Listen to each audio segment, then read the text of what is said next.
Mihir Vora, Director and Chief Investment Officer at Max Life Insurance, joins us right now on the show. Mihir, good having you. Thanks so much for joining in.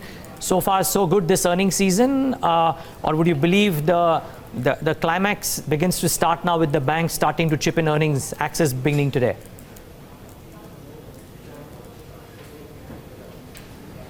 Good morning. Yeah, so far so good, but we must realize that typically it's the good quality companies which declare the results first, and we have seen first set of numbers coming in from the tech companies and as few of the good quality banks, etc. So good start, but we need to see going forward. Understandably so. How do you gauge what's happening around us in the world and the impact that it could have on India? I know the bigger trigger is the elections, and we'll come to that in a bit. But crude staying at elevated levels. At the same time, China and US seemingly moving very, very close to some definitive agreement on the trade war as well.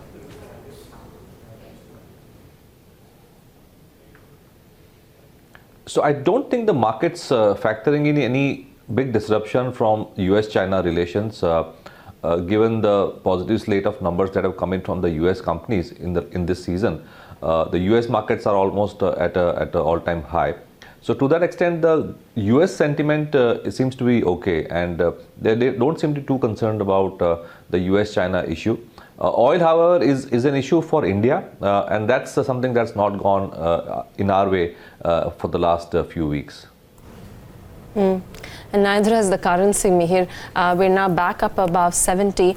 Do you see this, clubbing of most of those factors, be it currency, be it oil, be it growth slowdown, overall global growth slowdown? We're going to be watching out for the US GDP numbers come tomorrow, so that's going to be an interesting data point to keep an eye out on. That obviously will impact volatility in the near term, but will it change the overall outlook?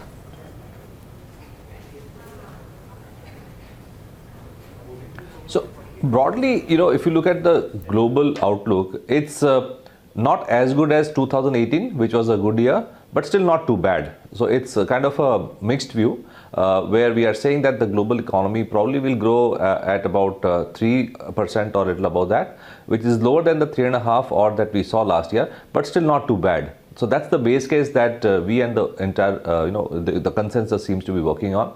And within that, of course, we need to see how India performs. But as long as the global backdrop remains of a 3+% growth, it's not too bad from the macro point of view for India. Okay. Mihir, I just want to take the conversation back to the earnings picture. I understand that it's now wait and watch and try and figure out what some of the others do. What would be, to your mind, the key monitorable? At the beginning of the earnings season, it was all about what the corporate-facing banks would do, which would lead the quarter to optically or otherwise show a big number. Is that the key monitorable, or between the time the estimates came out and the last 15-20 sessions, has something changed which could have an impact on how the markets view the earnings delivery?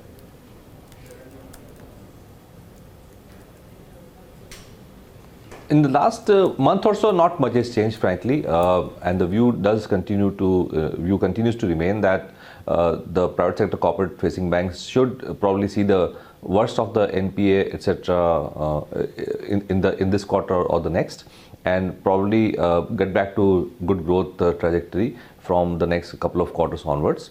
The retail banks, again, the well-run banks are growing well on the retail side. So I think it's an okay picture for the banks in the private sector. And if you look at the broad Nifty earnings growth expectations for FY 19-20, almost half or even a bit more comes from the banking. So that's one segment that's very important, but no major negative surprises expected so far.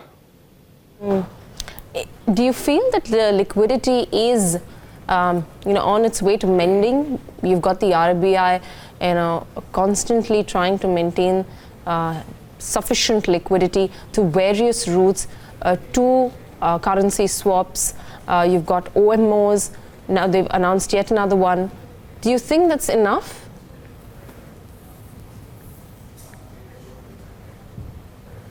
So for the banks, liquidity is fine, and though deposit growth rate is still below what one would like it to be, it's still not a bad situation for banks. It's the NBFCs, and that also the NBFCs where the market perception is still that of a risky nature. Those are still facing issues, and we haven't seen resolution of that. So the private sector banks are doing okay. The public sector banks are doing okay.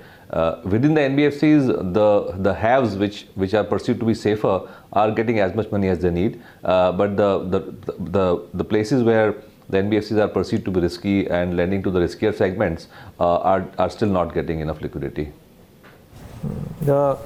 There was a bit of a dichotomy, Mihir, ahead of the earnings season. The other bit that was very, very widespread was the recovery in cement. Now, while ACC might have disappointed, I'm not asking you to comment on specific stocks, but just how you and your team would have viewed this and what's your belief there. While ACC might have looked like disappointing, Ultratech came out with fairly decent delivery and very strong commentary in their outlook, talking about how the industry is turned around and showing double digit for the first time in multiple years, etc. What's your stance on this space?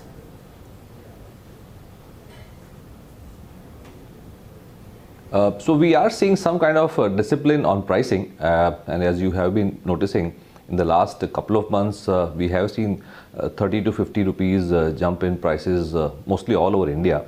So there seems to be some production discipline which has come in, and it's been aided by good demand. My guess is that a lot of the demand is coming from the government-linked housing schemes. That seems to be the biggest driver, because as far as the private residential construction in the urban segment is concerned, we are not seeing that much traction. Okay. Fair call. Mihir Vora, we'll leave it at that. Thank you so much for taking the time out and being with us today. Appreciate your time.